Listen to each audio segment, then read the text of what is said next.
Target ये होना चाहिए जिसने ये जानबूझ के मूर्ति तोड़ी है। हाईकोर्ट का ऑर्डर बोल रहे ना 6 बीघे का था ना, 6 बीघे का, 6.5 बीघे का, और वो 6.5 बीघे किसी और की जगह नहीं है, आप लोगों की जगह है, आपकी पुश्तैनी जगह है। वो कहां गई वो?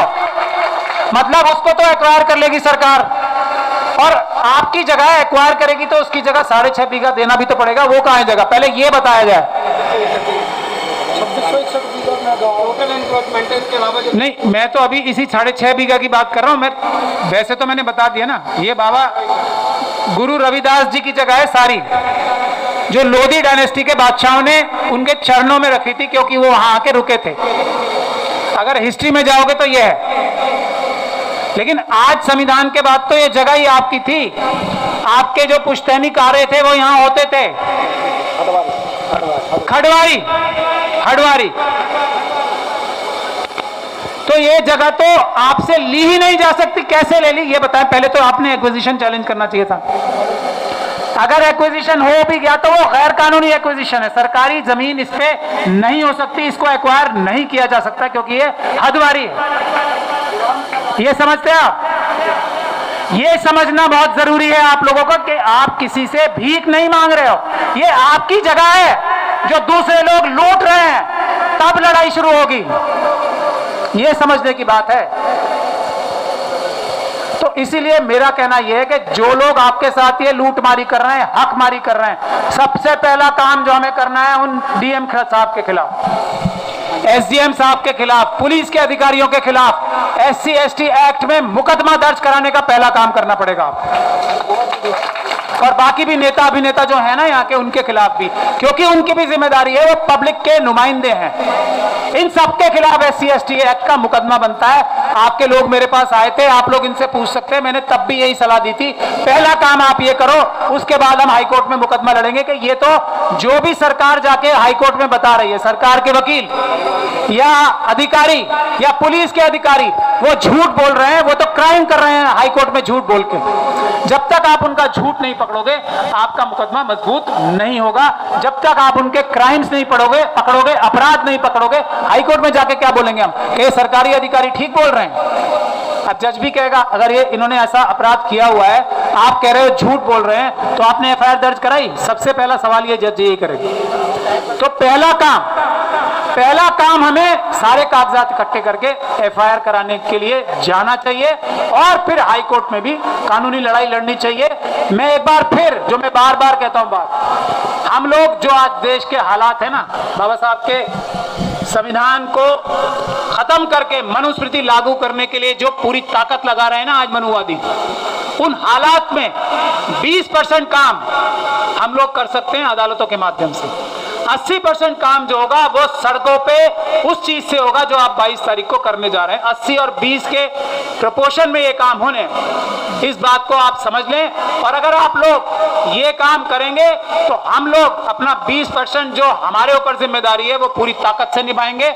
आप लोग अगर 80% काम करेंगे, उसमें हम भी शामिल रहेंगे। ऐसा नहीं कि हम भाग जाएंगे उससे, हम लोग भी शामिल रहेंगे। अगर पुलिस की लाठी चलेगी, हम लोग आगे रहेंगे। हम भी देखते हैं कितनी लाठियों में दम है इनकी। तो लेकिन 80% काम सड़क पे ही होगा। और हमारा काम ये सिर्फ 6.5 बीघा का नहीं होना चाहिए। 6.5 बीघा ये शुरुआत है, उसके बाद वो सैकड़ों एकड़ जगह ये आपको प्रण करना पड़ेगा। आज मेरे साथ रह के मेरे तुगलकाबाद वाले मामले में आज एक दलित महापंचायत आयोजित की जा रही है। 7 अगस्त आज तारीख है, और लगभग एक हफ्ते पहले बाबा साहब की प्रतिमा को हाईकोर्ट के आदेश के बाद हटा लिया गया था। उसके बाद लगातार यहाँ बुद्धिजीवी और राजनीतिक दल के लोग आ रहे हैं। बहुत सारे वकीलों से हमारी बात हुई है। महमूद प्राचा साहब हमारे साथ हैं, जाने माने वकील हैं, टीवी डिबेट्स में और आंदोलन में आप उनको देखते हैं। सर, आप अभी साइड से होकर आ रहे हैं, क्या समझ पाए आप? देखिए, मैं ये समझ पाया, जो प्रथम दृष्टया प्राइमा फेशिया या पहली नज़र में समझ में आई ये बात ये कि इसमें जो हाई कोर्ट को भी मिसलीड किया गया मेरे ख्याल से पुलिस द्वारा और सरकारी अधिकारियों द्वारा। वहाँ मेरे ख्याल से ये नहीं बताया गया है कि ये हटवारी थी और यहाँ पे एक तालाब भी था जहाँ पे हमारे समाज के लोग अपने जो पुश्तैनी कार्य होते हैं, जो उनके बहुत सारे ऐसे काम होते हैं जो जानवरों के लिए या कई बार बच्चों को दफनाने का काम भी जो होता है, वो जो मर जाते हैं बच्चे, तो उसका कार्य सब यहाँ पे होता था। ये बात आज तक SHO साहब से हमने पूछा, आप तो इंचार्ज हैं यहाँ थाने के, जो पुलिस ऑफिसर सबसे बड़े थे वहाँ पे, तो उन्होंने कहा हमने तो इस बारे में कुछ छानबीन ही नहीं किया, हमें कुछ नहीं पता इस बारे में। तो ये मुझे बड़ी हैरानी हुई है सुनकर।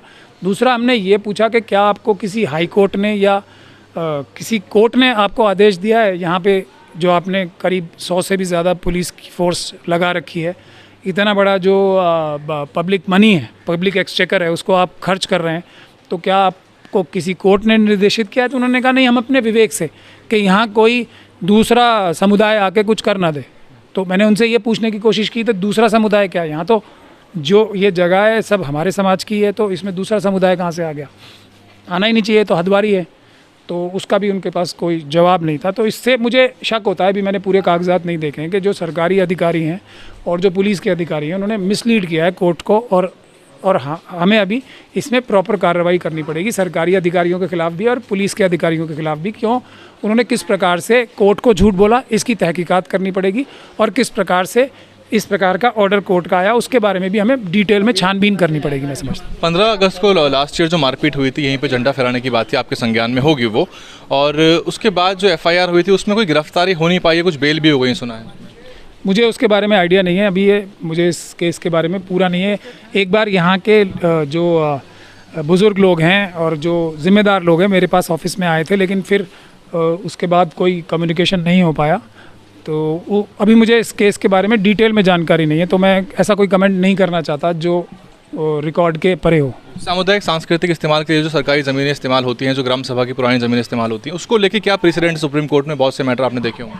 हटवारी का तो कोई, जब तक देखिए अगर कोई बहुत बड़ा पब्लिक पर्पज़ हो, कोई सामाजिक कार्य हो या कोई जनता को ज़रूरत हो, हटवारी या कोई भी जो गांव सभा की लैंड है वो उसी सूरत में ली जा सकती है, जब तक कि कोई पब्लिक पर्पस होना चाहिए।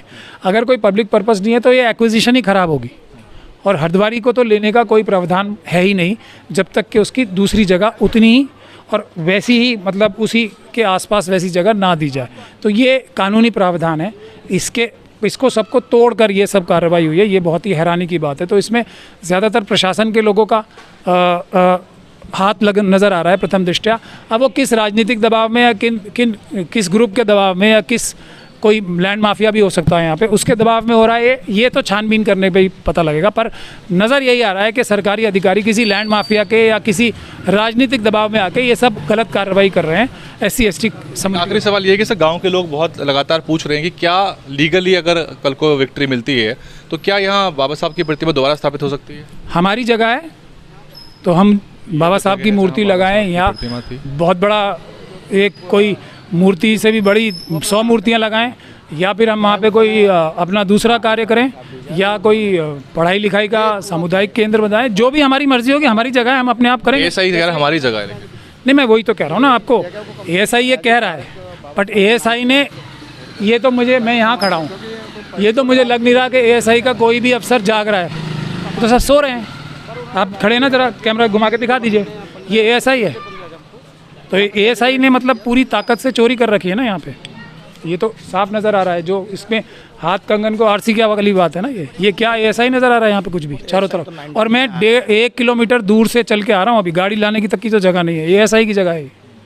तो अगर ASI की जगह है तो ASI के सभी अधिकारियों को मेरे ख्याल से जेल के पीछे होना चाहिए था, वो अपने दफ्तरों में कैसे बैठे हैं। और मेरे जहाँ तक नॉलेज है यहाँ पे हाई कोर्ट के ऑर्डर्स हैं ASI को कि सभी अनऑथराइज कंस्ट्रक्शन हटाए जाएं, उस पर तो कोई अमल नहीं हुआ। अगर सभी अनऑथराइज कंस्ट्रक्शन हटाए जाएंगे तो कानूनी तौर पे सिर्फ जो हमारे समाज के शेड्यूल कास्ट समाज के लोग हैं वही बचेंगे यहाँ पे, और कोई नहीं बचेगा अगर कानूनी तौर से देखा जाए। बहुत बहुत शुक्रिया। तो ये जो अपडेट है आपको एडवोकेट महमूद प्राचा साहब दे रहे थे, और इसको लेके आगे भी जो है लड़ाई लड़ने के लिए रूपरेखा आज तैयार की जा रही है। क्या कुछ होगी लड़ाई की रूपरेखा वो हमको बता देंगे। बहरहाल आपने वो साइट भी देख ली जहाँ पे हम अभी होकर आए हैं। बाबा साहब की प्रतिमा जो है जड़ से समूल जो है उसको वहाँ से हटा दिया गया है, वो केस प्रॉपर्टी बन गई है, और अब इसमें कानूनी लड़ाई के साथ साथ सड़क पे भी लड़ाई होने वाली है। आगामी कौन सी तारीख को 22 तारीख को आगामी 22 तारीख को DG ASI का जो कार्यालय है उसको घेरने की बात की जा रही है। फिलहाल तुगलकाबाद से इतना ही। DNN हिंदी को सब्सक्राइब करने के लिए दबाएं लाल रंग का सब्सक्राइब बटन और घंटी का बटन दबाकर ऑल नोटिफिकेशन पर क्लिक करें।